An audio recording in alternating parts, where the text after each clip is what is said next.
si nosotros dividimos la historia de Cuba del siglo XX en dos partes, hay dos grandes periodos, ¿no? Sí. El primero de 57 años 57 años. y el segundo de 55. Sí, o de 56. Estamos hablando de un periodo de 57 años desde los inicios de la República, Sí, 57 años. en 1902, hasta 1959. Exactamente, sí. En ese periodo podríamos decir que hubo unos 13 presidentes en Cuba, unos 13 presidentes. 13 presidentes, en realidad hubo más, pero hubo un periodo de inestabilidad que fue por la época de 1933, así, ¿no? Sí, poco antes de la década de 40, Sí. Digamos, del 35 en adelante. Sí, entre 33 y 36, por ahí, en que fue una época de estabilidad política en Cuba. De eso nos va a hablar Mario ahora. Y hubo varios presidentes que duraron muy poco tiempo y en realidad el que gobernaba era el jefe del ejército, que era Fulgencio Batista. Así que esos no los contamos. Contamos los que estuvieron un periodo de 4 años y más, se reeligieron, y los que estuvieron un periodo más largo. Y a mí me da 13. A mí me da 13, contando el último presidente que lleva, ¿cuántos años? 1959 al 2014, son 55 años. 55 años. Fue el que se religió más veces, tanto que se religió más de medio siglo. Más de medio siglo. Y todavía está vivo y todavía No, claro, está ahí. eso él estableció forever. Esas son las cosas folclóricas de nuestro país. Y el 13, por cierto, Mario, tú sabes que yo tomé una nota aquí del número 13 en numerología. Ah, sí, numerología. ¿Tú sabes lo que quiere decir el 13? No. Bueno, muchas cosas. Pero yo tomé lo que me pareció más interesante. Okay. Dice que siempre es bueno saber. Significa el periodo de la noche oscura, el 13. ¡Wow! De negra aflicción. Dios mío. Una etapa necesaria en el viaje hacia el autodescubrimiento, tal como lo es en la naturaleza el invierno, en el que la fuerza vital se repliega, la fuerza vital, en el interior y se hace invisible en el exterior. Los alquimistas le llamaban el tiempo de mortificación. Eso quiere decir el número 13, señor.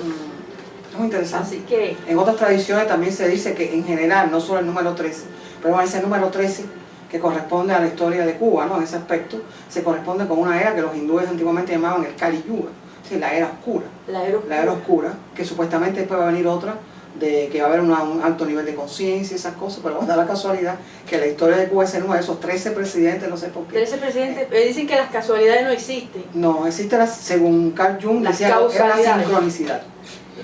Otro concepto, ¿no? Otro concepto. Podemos abordar en otro momento eso. Bueno, en otra ocasión vamos a hablar claro.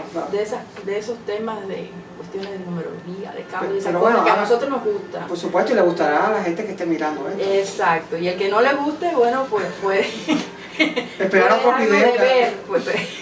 No, tampoco así. Estoy segura. Yo quiero seguir viendo a la gente y que la gente nos vea a nosotros. Exacto.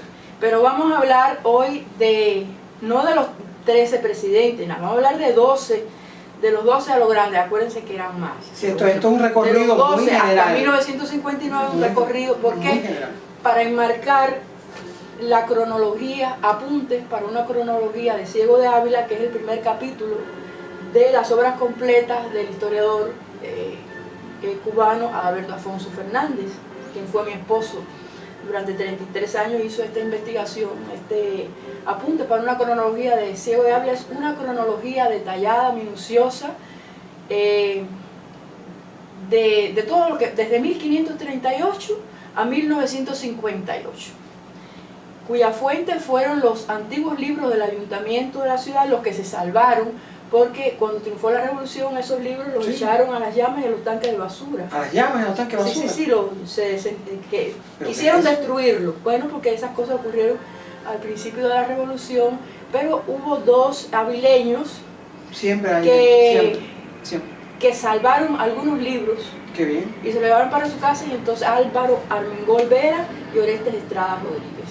Y ellos se lo dieron al autor de a mi esposo y una- él ajá. los utilizó para, se auxilió de ellos para hacer Y una pregunta, tecnología. ¿ellos eran funcionarios en ese momento? No, ellos no eran funcionarios. ¿Tenían acceso? ¿Cómo fue que pudieron salvar esos libros? Los Porque detalles no los sé no exactamente. Ellos se enteraron de que, y fueron y los sacaron de los tanques de basura. No sé los detalles, pero, Claro, claro. pero ellos salvaron esos libros y gracias a esos libros el historiador obtuvo mucha información. Además que se auxilió del antiguo diario El Pueblo, Ya. que estuvo mucho tiempo, hasta 1960, que fue intervenido por el gobierno revolucionario entonces, y otras publicaciones de época, entrevistas y demás. Claro. Y tiene un valor informativo extraordinario, pero Calculo que sí. de Cuba y en particular de la ciudad de Ciego de Ávila. Qué bien. Entonces, Parece fantástico. vamos a enmarcar brevemente Esa crónica. ese periodo histórico de Cuba de 1902 a 1959. ¿Tú qué? Claro, es interesante porque un poco aquel periodo de la ciudad a la que hizo referencia a tu esposo y estudió tu esposo, es también, si se quiere, en las mismas etapas que recorrió tu historia en toda esta etapa, ¿no? Es como un reflejo de lo que pasó en lo grande. Si supiera que lo curioso que tiene esta cronología Sí. es que anota detalles hasta pintorescos y él mismo lo dice en la introducción, Qué bien. para conocer cómo se vivía, Eso es maravilloso. se padecía en aquel Ciego de Ávila de muchas décadas atrás. Y esta cronología también es desde 1538, como te dije, o sea, desde Sí, la fundación de la colonia. sí, en tiempo de la colonia, y luego va hasta 1958. Es una labor Me imagino. que fue terminada en 1978, él la terminó de escribir en 1978. Wow.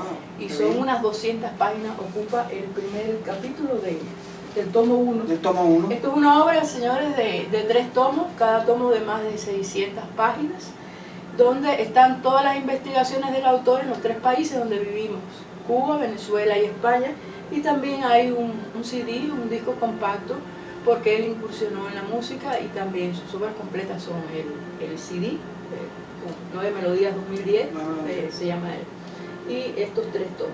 Entonces, bueno, vamos a hablar de Sí, un recorrido. por qué es importante que no se nos olvide que Cuba tuvo una historia antes de 1959. Parece que se ha olvidado Sí. de que hubo una historia antes de 1959 interesante, ¿no? Exactamente. Y vamos a hablar brevemente de ella, y ese es un tema que tiene mucha tela por donde cortar. Sí, eso. La historia de Cuba. Ahí muchas cosas. digamos, bueno, por la manera en que hasta ahora mismo se ha acumulado la información, ahora hay otro soporte informático. Pero bueno, podemos decir que la historia de Cuba llena bibliotecas enteras. Sí. Llena bibliotecas enteras. Y bueno, muy desgraciadamente muy poca parte de esa historia, que ha sido muy manipulada también, pues entonces no se conoce.